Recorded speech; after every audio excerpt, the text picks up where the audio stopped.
Mackie and Judd are talking Twins. Now, with 1500 ESPN.com senior web editor and resident seamhead Derek Wetmore, presented by the Canopy Group for the best insurance coverage at the absolute best price. 2-0 to Austin. A blast to center field. My goodness. That's into the catch area and back out. There's not a ballpark in the world that can hold him. No. Mackie and Judd from the State Fair right now. Zolgad and Collard. Derek Wetmore, as you just heard, 1500ESPN.com, covers the Twins for us, joins the conversation. All right, let's start with the guy that we just heard one of his 2 home runs in the loss to the swinging A's yesterday. Tyler Austin. Are you buying what you're seeing here, Derek, from him? Because if this guy can come in and provide some pop in 2019, this could be a complete steal when you consider Lance Lynn was the guy that went to the Yankees for him. So my reaction to his home run was the exact same as Roy Smalley's there. You heard on the clip. He smokes it out to center field and hits second deck up there, which basically nobody gets out up there. Mm-hmm. And Roy Smalley just laughed. I mean, that was the color commentary. He's chuckling at the ridiculous power that this guy has. What I'm curious to see, Judd, is he going to be able to combine that with a hit tool? Because we've seen guys with crazy, stupid pop the last couple of years not work out. Kenny's Vargas, Byung-Ho Park come to mind. Now, I'm not comparing them as Chris players. Carter still a Rochester Red Wing? No, I think he was released, but they have that same kind of, hey, you can hit the ball 550 feet, and that's great, but if you can only hit it 1 out of 10 times, I don't care so much.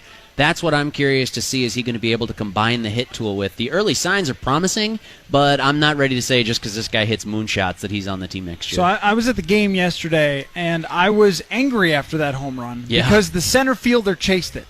Come on, man. No, it's one of the coolest things when you mash a home run so much the center fielder just watches it go over like that. That guy went back to the wall like, I'll get this one, guys. Yes. Like, no, you won't. You know why one's that's 50 feet over your head. Do you why know didn't why? you just stand there? I'll tell you why. That's important for one thing and one thing only. Clubhouse dynamics. If you're on a losing team in August or September and some guy hits it 490 feet and the center fielder just stands there chewing bubblegum and spitting seeds, the pitcher's like, yeah, okay, all right. But if you're on a postseason team and your center fielder doesn't even pretend to give it an effort, I think the starting pitcher gets a little offended by that. Here's my question. It's Tyler Austin who hits the bomb and the center fielder goes back for it. Let's say it's Sano, or let's just say it's somebody like Ken Griffey Jr., then you just give him his due, and then you just watch it because you know it's going to make the highlight reel. But you're like, yeah, I'll be in that. That's then you'll be like, see what I did? Yeah. Hey, I'm on SportsCenter. Right. Mark McGwire hit it 750 feet, and I just watched it. I thought that yesterday, as soon as that one was hit, every person in the stadium was like, oh, that is way gone. And then he hits another one. It's crazy that there are 5 people in the history of Target Field, which I know it's not a 50-year history, but since Target Field opened, 5 people have hit it out there. Jim Thome was the first, but it wasn't the branded bar when it was out there. It wasn't just catch it. maybe he hit it over the that evergreens in center field back when they still existed. I think it went through the partition there above the trees and below where catch is now. There's like an open area. I think it went through there. I think that it landed in Roseville, actually, that Jim Thome home run. It was a shot. After that, it was Byung-Ho Park got out there, Miguel Sano, and then last week, I know you're laughing, but Byung-Ho Park had crazy center field power. Yeah. Last week, Jake Cave got out there, and now Tyler Austin, both guys who were sort of cast off the Yankees 40-man roster. Jake Cave, though, it's become the norm. I'm bored with it. You know what's really sort of gone away is the conversation in baseball about all the home runs. Like, where did it go? People are still mashing dingers at the same ridiculous rate, but it seems like in the beginning of the season, we were all like, what's up with all these home runs? And now we just decided, okay, dingers. Yep, I'm down with it. Well, there's 2 evolutions that are happening kind of parallel in baseball right now. Everyone throws 97 with sink or some kind of crazy life or a huge disparity between their fastball and changeup. There are just so many good pitchers, and the Oakland A's bullpen is a perfect example. Fernando Rodney's like their 5th best reliever. They've traded for a great bullpen now. That's such a good bullpen. They've assembled it on the fly and are just like, okay, you've got no shot. Mets closer, Nationals guy who melted down. Yeah, it's a great bullpen. And Trainen's totally underrated. I mean, they've got the recipe to upset better teams in October. There are going to be better teams that they go up against, provided they get there. once they do, that bullpen is going to scare some people. But there are two things that are happening, Matthew, and I think it's why you don't hear so much about the Taters anymore. It's because every pitcher is crazy good now, and how could you ever hit this? And then there's the hitter who's like, well, I'm good with 35% strikeouts. I'm going to get mine. I think people are just sort of, they've come to grips with the fact that this is the game right now. It's predictable now. We're looking for what's the next step. I think once things become predictable, we tune out. Like it bores us. Sure. So now strikeouts are absolutely predictable. Pitchers throwing 98, predictable. Home runs, predictable. So in April, I think we were like, look at all these home runs. But that began year 2 of this. Now it's just the trend. Like you look at the box scores and you see a ton of strikeouts, ton of home runs. And if you see pitch charts, you see guys throwing 97. So my parents went to the game with me yesterday. And at one point, now they don't go to a lot of big league games because where they come from, there's not a big league team. But they look up at one point and they're like, wait, there's 4 outfielders. Yes. Why is there 4 outfielders? How often are the Twins doing that? Do you feel like this is a thing that Molitor is fully bought into or is begrudgingly doing it? Or are they going to stick with it? Is this sort of like experimentation time of like, let's see how 4 outfielders works for a while? Yeah, I don't think that the Twins are one of the most aggressive shifting teams, but they've certainly employed the math, if you want to call it that. They say, hey, look, for this specific hitter, I think it was Olsen for the A's, if you are a guy whose tendencies are just obvious, that they're so transparent, Logan Morrison comes to mind.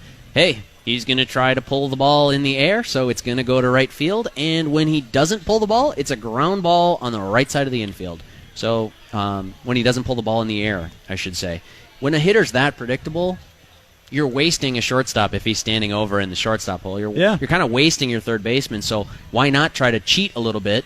It's the same thing is happening in the NBA, but we don't think it's weird when teams shoot 53s. We're like, yeah, the math works. Right. We when just the math can't decide works, if we like this when the or math not. works in baseball, we're like, I don't know. And there are some very vocal critics of the shift that maybe it's not helping as much as it is. To answer your question on Molitor, I think he's in with it. I think he and the coaching staff are a part of the analytics wave, and in a season like this, you might as well figure out if it's going to work for you And guys. he has to be, because if he's not, he's gone. That's right. Like if he told Falvey, get out of my office, we're not doing this, they'd be like, you're fired. All right, here's my biggest complaint from the past 3 days of baseball. They have Players Weekend, right? They come up with these jerseys, and I know the old-timer baseball fans don't like them, but you know what? It's a cool idea. Yeah, one weekend a year. Young people embracing baseball, they need that. Like, you can't sit here and complain about 22-year-olds not caring about baseball and then be like, but you shouldn't put your nickname on the back of your jersey. So here's my complaint now. And I mean, it clearly starts with Joe. But you get guys like Mauer and Grossman, Players Weekend, right? You're supposed to come up with something for them. You know, Joe Mauer, Cigar Joe from the Cuba or from the trip, right, to play Cleveland. And you still go with Mauer or Grossman? Yeah. Come on, guys. I mean, if we're going to do this, let's at least have somebody say, you're not using Mauer. Is Joe ever going to let anybody in? I mean, ever? No. Is he ever going to let the public see? Let me ask you this, guys. His own family barely knows him, I think. Let me ask you this, because not surprised that I come to the State Fair to talk about the Twins, and Judd is mad about something involving Players Weekend. I'm not mad. You sound pretty worked up. Well, it's just that I understand why they do it, and Yes. for a guy to be like, well, I just want Zolgad on the back of my jersey. It's like, you're a bore ass. Let's get someone in here with a name. Actually, if someone had gone with Zolgad, it would have been tremendous. Just trolling. Colin Zolgad. Yeah. Right. It would have been whoever he's ripped the most over the years. Like, I hear you, buddy. I think that, look, I don't care. Players' nicknames, it doesn't do that much for me, but if it does it for somebody else, you should do it. That's great. The alternate jerseys, kind of cool. I figured you might like the baby blues. I did a little like bit them. of a Yeah, throwback. it's good. Oh, and no complaints. So to me, it doesn't bother me at all. I'm not worked up over anything involving Players Weekend, and you can't convince me. See, I think that the whole Players Weekend rings hollow because of how baseball acts for all the other weekends. Yeah, that's right. It's not Players Weekend. It's corporate. Right. You know. It's unwritten rules weekend. Yes, that's right. It's let's be Which mad is at every let's other weekend of the year. Let's be mad at someone's shoes But or at how they least- celebrate a home run. It could be a step in the right direction, though, Yeah. because you're right now. But it presents an opportunity for personalities to come through, and let's do that. They're celebrating some of their young stars, and I think that's the way you do it. You asked about Molitor. You asked about Mauer, caller, a second ago. Do you think anyone's going to let him in? What do you think? What if you had to put odds on this percentage chance that 20 years from now, there is a Joe Mauer retrospective book. There's a biography written, or he co-writes something. My career in my words. Do you think that's even a remote possibility? You know what? No. Here's the thing about Mauer, too. He might just be this boring, Yes. just in general, because I read Paul O'Neill's book. Someone got me Paul O'Neill's book, and I read it. And I finished the whole thing and was angry. I was like, nothing ever happened to this guy. Yeah. This guy gets mad there's more than I do. There's like no depth to this guy. Yeah. Like, he married his like high school sweetheart cheerleader. He won 4 World Series, and He kicked that ball into the infield one time and gotten out. he should have written the whole book on that because it was the only interesting thing that ever There happened. was some controversy. Except for when he beat up a water cooler. But that might just be Joe. He might just be this kind of guy. And I think it's allowed people to take a lot of shots at him because he doesn't respond. He doesn't tweet back. He's not going to say anything about it. But maybe that's just him. Flip the question around, Derek. Do you believe, as a guy that you have now covered for quite a few years, do you believe there's more there? Like, there's definitely some people we cover, and we're like, there's more there. Harrison Smith, I think there's more He's quiet, there, whatever. and you don't want me to know it, and that's your right. But do you ever look at Joe and say, yeah, there's a lot here? My educated guess from talking to him over a number of years, and let's be honest, following his career before I covered sports professionally, I don't think that this is a ruse. I don't think that he's putting us on. I don't think it's, well, I got to play the boring act. There is a little bit of that. I covered the Orioles for a summer in Baltimore 5-6 years ago, and there's a little bit of that. This guy is this guy in the clubhouse, and then he's got his own personal life. I'm trying to think of some examples, like Matt Wieters, Jim Johnson, even Chris Davis. It's like these quotes are who he is in baseball, and then if you're just chit-chatting with him, that's a different story. J.J. Hardy comes to mind, too. Joe Mauer, when you're interviewing him about passing Rod Carew on the Twins all-time hit list for second in Twins history, and he says, oh, gee, this is neat. It's pretty special to be mentioned in that kind of company. Anytime you could be mentioned with a guy like Kirby Puckett or Rod Carew, you're doing something right. And we're all thinking, oh, come on, live a little, celebrate. But when you're just like chit-chatting with him, it's not an interview, and you're just talking, same guy. Yep. Yeah, it's pretty cool. Oh, yeah, Players Weekend, yeah. Oh, I'm just going to do Mauer. Nobody had any nicknames for me growing up. It's just, that's who he is. I don't think that this is a front. I don't think he's putting us on. And this is just speculation because it's not like I hang out with him 7 days a week. No, I think you're right. My speculation is everything you've seen from Joe Mauer in his career is exactly who Joe Mauer is when he goes home at night. More Twins talk with Wetmore after this from the State Fair. The Starlight Lounge presents an evening with the Progressive Box. Oh, what a great audience. Let's dim the lights for this next one. Nope, too much. There it is. Gotta get things just right. Like Progressive's Name Your Price tool. Tell us what you want to pay, and we help you find coverage options that fit your budget.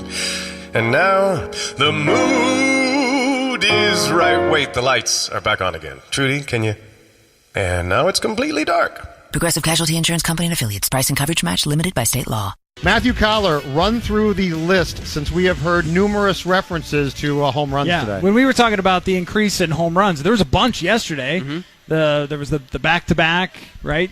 Or was it just same inning? The A's went all over the place. Yeah, they filled up the box score. You said Tater. I did say and Tater. I said Dinger. So I found a list of the 30 best nicknames for home runs. You guys can stop me when you get one that you really love. All right. So from 30th down, a poke, the long ball, homer, a knock, a smack, a jack, shot, a high riser. I like that one. Never heard that one. Dinger is my favorite. Dinger's pretty good. Okay. Blast, bomb, rocket, missile, laser, roof shot, moon shot, tape measure shot, goner, the big fly. I like that one. These are specific to their distance hit, too. Yeah. Like StatCast eventually needs to have. Tape They've measure. got, they've got the angle of trajectory, whatever. They've got the exit velocity. They need how far did it travel, and was that a tater or a moonshot? See, now I think that this one is perfect for you because you love tater, and that's number 10. Tater's but good. also we're in Minnesota, and everything comes with taters, Tater and it tots. just makes a lot of sense.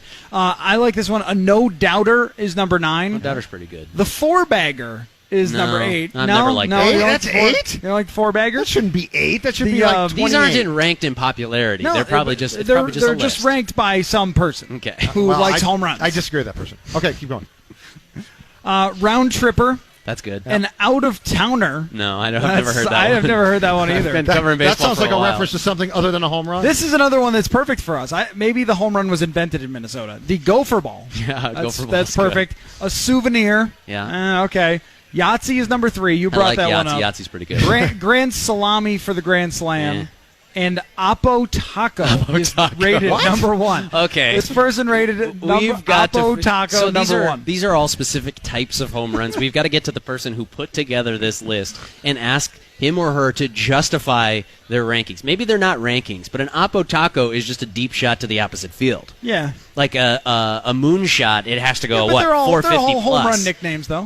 You can start getting obscure, and And those are the then, ones I have a little more fun with, like mashed potatoes and yard sale. The Anchorman Whammy, of Whammy, course, yeah. is also What was on that the Joe list. Buck commercial a couple of years ago where he had the home run Slamma call? Lamma Ding Dong. Slamma Lamma Ding Dong. That was okay. Those are good. Tape measure shot is my favorite Tape measure old shot's school good. one. And the history of that, Mickey Mantle hit a home run against Washington that was a mammoth Is this shot. a true story? Yes. Okay. True story. That I've read it, at least.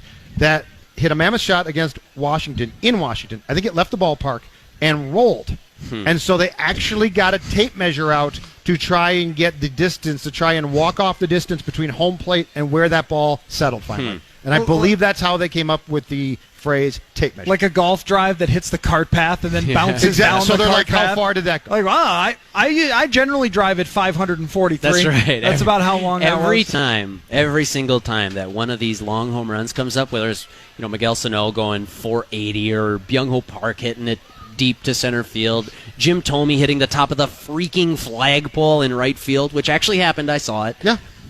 Every time one of those happens, I hear people say, "Well, yeah, but Harmon Killebrew hit one." And every Bluebird, baby. every year that passes from when Killer actually hit that home run, I'm convinced that it went 15 feet farther than it All right. actually did. It was 500 feet, then it was 515, and now we're up to like 750 feet that Harmon Killebrew hit. If I'm not mistaken, right after Harmon died and they had the ceremony for him at Target Field, and Yeah. Jim Thome was up in the last row, I think that's where his farthest home run at the Met went.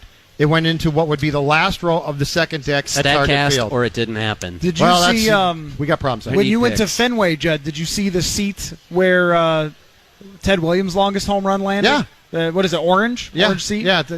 It's How deep was that one? On Triple Play 2000. Statcast didn't have it, so forget about it. The video game Triple Play 2000, there was a code where you could play on the moon, and then you would hit 800-foot home runs. Hey, I wanted to that's bring that up. basically it. Yeah. That's funny. So I saw somebody tweet yesterday Tyler Austin's home run, which you guys played in front of the first segment when I joined you. It went, I don't know, 470 feet. Just Yeah, it eyeballing was a bomb. Yeah.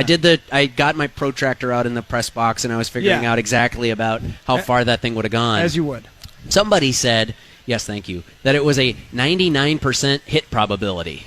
And I'm sitting here thinking, like, okay, What does that stuff even mean? Yeah, 99%. Like, Hit? is there a ballpark? And are there rules in which you could have a center fielder standing 500 Now, feet that way that's not a hit? Okay, here's my answer to that. What does the gravity need to be to pull that thing back into the playing field? I have the answer for you. 99%. Detroit, their old stadium used Yeah. to have the pole in play. So if it hit the pole, I think it would have come Okay. down and Tiger been in Stadium? play. Or Yeah. Houston had that out on the hill until fairly recently. Yeah, but I they think, got rid of the but if it hill. hits that, Yep. if it hits that pole, is that still in play? There's. I think it is, yeah. Well, in that case, it's I just still don't a think it ever double. happened. It's still a double. You're not going to get that thing pulled away. Oh, yeah, that's 99% true. was a joke. Last thing, sir. Byron Buxton. Yeah. Why are we even talking about it if he's going to be called up on September 1st? Doesn't it have to be a given It's that he's weird. going to be back here? So Saturday would be the first day rosters expand. I would think you'd want Byron Buxton on the team on that day and starting in center field and probably hitting ninth just for give him all of September. But Molitor was asked yesterday, how's he doing, and is he safe to say is a September call-up? And Molitor said, well, I'll address the first part of that question. He's doing fine. No negative reports on the wrist as far as anything reoccurring after playing a couple days in a row. I believe Sunday was his third day back-to-back. It's the first time he's done that since the reoccurrence of the wrist injury.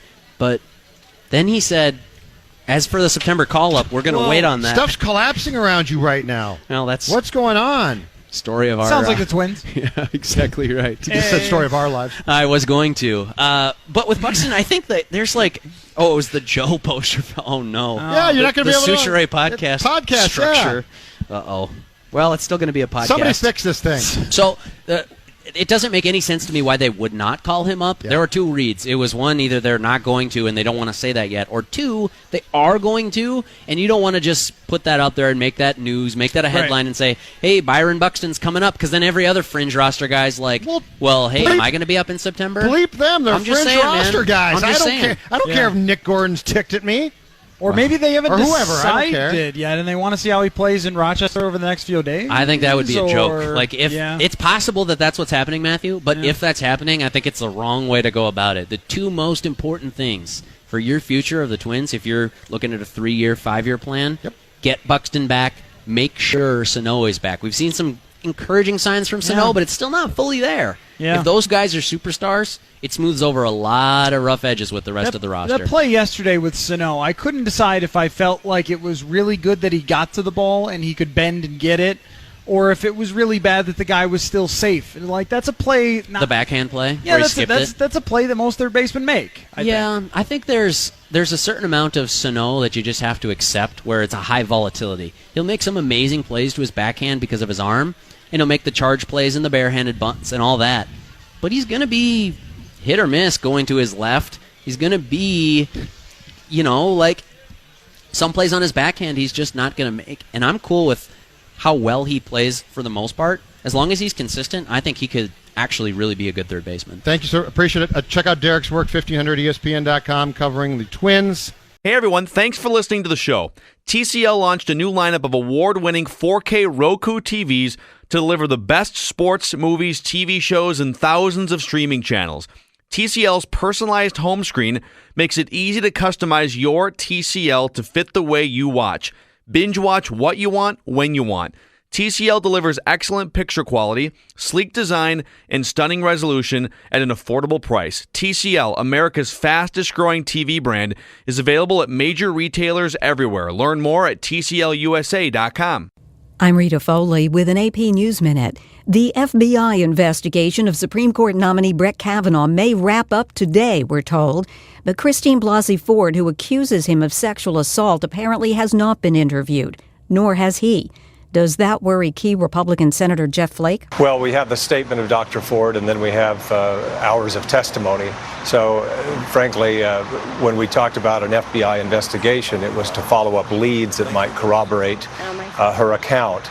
So I'm not troubled by that. Standing next to Senator Flake on Capitol Hill, his friend, Democratic Senator Chris Coons, for whom the speed of the investigation raises questions. That would concern me. I hope the FBI has been allowed to follow all the reasonable leads from the credible allegations that were before the committee last week.